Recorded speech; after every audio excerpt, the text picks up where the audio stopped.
Hi friends, welcome to our channel. இன்னைக்கு நம்ம சேனல்ல என்ன ஸ்பெஷல்னு பாத்தீங்கன்னா கோதுமையும் ராகியும் சேர்த்து ஒரு ரோட்டி தான் செய்ய போறோம்.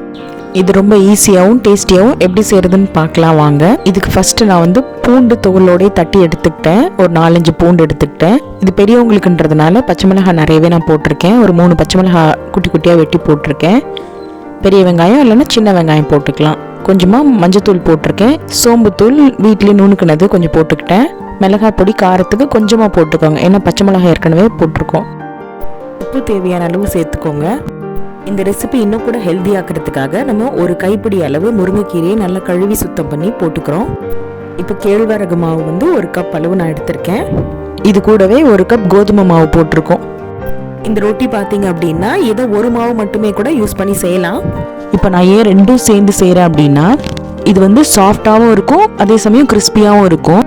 ராகி மட்டும் யூஸ் பண்ணி நம்ம இந்த ரொட்டி பண்ணணும் அப்படின்னா நல்ல கிறிஸ்பியாக வரும், ஆனால் கொஞ்சம் ஹார்டாக இருக்கும். ஒரு சிலருக்கு அதனாலே இது சாப்பிட மாட்டாங்க. ஸோ இன்கேஸ் அவங்களுக்கு மட்டும் இந்த மாதிரி நீங்கள் மிக்ஸ் பண்ணி கொடுங்க. ஏன்னா ராகியில் அவ்வளோ சத்து இருக்குது. அது கூட நம்ம முருங்கைக்கீரை வேறு ஆட் பண்ணியிருக்கோம். டயட்டில் இருக்கவங்க இதை தினமும் சாப்பிடும்போது அவங்களுக்கு நல்ல ரிசல்ட் கிடைக்கும். பாருங்கள், இப்போ மாவு நல்ல இந்த பதத்துக்கு பிசைஞ்சாச்சு. ராகியில் சப்பாத்தியும் செய்யலாம், பட் அது கொஞ்சம் லாங் ப்ராசஸாக இருக்கும். அதனால இது வந்து நம்ம டைரெக்டாக ரொட்டி மாதிரி கையிலே தட்ட போகிறோம். இதுக்கு தோசைக்கல் வந்து கரெக்டான டெம்பரேச்சரில் இருக்கணும், அதாவது நிறைய ஹீட் ஆகிட விடக்கூடாது. கையில் தண்ணி ஒரு கப்பில் வச்சுக்கோங்க, ஏன்னா தண்ணியோ ஒரு எண்ணெய் வச்சு தான் நம்ம இதை தட்டணும். சின்ன போர்ஷனாக மாவு எடுத்துக்கோங்க.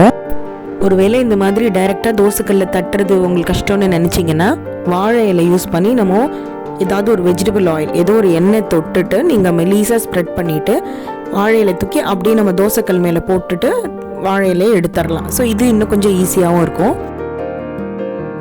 இந்த மாதிரி உருண்டையை வச்சுட்டு நீங்கள் தண்ணியை தொட்டே உங்களோட 4 விரல் வச்சு இந்த மாதிரி தட்டி தட்டி விடணும். ஏன்னா அடுப்பு ரொம்ப சிம்மில் தான் இருக்குது. இன்னொன்று தோசைக்கல் ரொம்ப சூடாக இல்லை, அதனால நம்ம 4 விரல் வச்சே இந்த மாதிரி தட்டி விட்டீங்க அப்படின்னா எவ்வளோ மெலிசாக வேணாலும் நம்ம இதை ஸ்ப்ரெட் பண்ண முடியும்.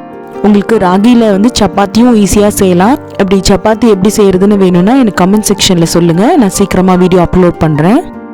இந்த மாதிரி ஓரங்கள் எல்லாத்துலேயுமே நீங்கள் 1 விரல் 2 விரல் வச்சு தண்ணியை தொட்டு நீங்கள் நல்லா ப்ரெஷர் போட்டு நீங்கள் அமுத்தி விட்டீங்கன்னா நல்ல மெலிசாக வந்துடும். உங்களால் எவ்வளோ தட்ட முடியுமோ அந்த அளவுக்கு மெலிசாக தட்டிக்கோங்க. ஏன்னா இது ராகி யூஸ் பண்ணியிருக்கிறதுனால கிறிஸ்பாகும், கோதுமை அந்த சாஃப்ட்னஸ் கொடுக்கும். நமக்கு ரொம்ப சப்பாத்தி மாதிரியெல்லாம் மெலிசாக வராது. இந்த மாதிரி இருந்தால் தான் நல்லாவும் இருக்கும். இப்போ நம்ம போட்டிருக்க முருங்கைக்கீரை பார்த்தீங்கன்னா வேகணும், அந்த அளவுக்கு ரொம்ப நேரம் ஆகும். ஆனால் ஒரு ரோட்டி பண்ணுறதுக்கு நமக்கு எப்படியும் 5 நிமிஷத்துக்கு மேலே ஆகும். மீடியம் ஃப்ளேம்லேயே வச்சு 2-3 தடவை திருப்பி போடுங்க. இன்னும் கொஞ்சம் தாராளமாகவே விடணும். இதுக்கு குழந்தைங்களுக்கு கொடுக்குற மாதிரி இருந்தீங்கன்னா பச்சை மிளகாயை அவாய்ட் பண்ணிவிட்டு கொஞ்சமாக காரத்துக்கு மிளகாய் பொடி போட்டுக்கோங்க. இன்னும் நெய் கூட போட்டுக்கலாம். இப்போ ஃபஸ்ட் ரொட்டி வந்து நம்ம ரெடி பண்ணி எடுத்து வைக்கிறதுக்குள்ளவே தோசைக்கல் நல்லா சூடாகிடும். ஸோ இப்போ பிகினர்ஸ்க்காக இது சொல்கிறேன். 2வது ரொட்டி போடுறதுக்குள்ளே நீங்கள் என்ன செய்யணும்னா நல்லா தண்ணி தெளித்து விட்டுட்டு ஓரளவுக்கு அதோட டெம்பரேச்சர் குறைச்சிட்டு அதுக்கப்புறம் இதே ப்ரொசீஜர் ஃபாலோ பண்ணிக்கோங்க. இல்லை அப்படின்னா நான் முன்னாடி சொன்ன அந்த வாழை இலை டெக்னிக்கே நம்ம யூஸ் பண்ணிக்கலாம். நம்ம எல்லாருக்கும் தெரியும் கேழ்வரகுல எவ்வளோ சத்துக்கள் இருக்குது அப்படின்னு. முக்கியமாக கால்சியம், லேடிஸ்க்கு வந்து கால்சியம் ரொம்ப தேவை. ஸோ வீக்லி ஒன்ஸ் ஆகுது இதை நம்ம செஞ்சு சாப்பிடணும்.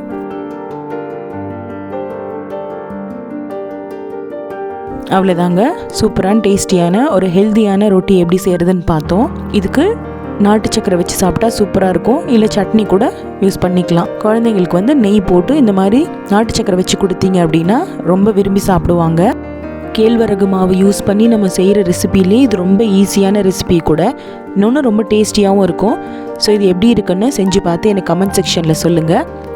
இன்னும் இந்த மாதிரி வீடியோஸ் உங்களுக்கு தொடர்ந்து வேணும் அப்படின்னா சப்ஸ்கிரைப் பண்ணுங்கள்.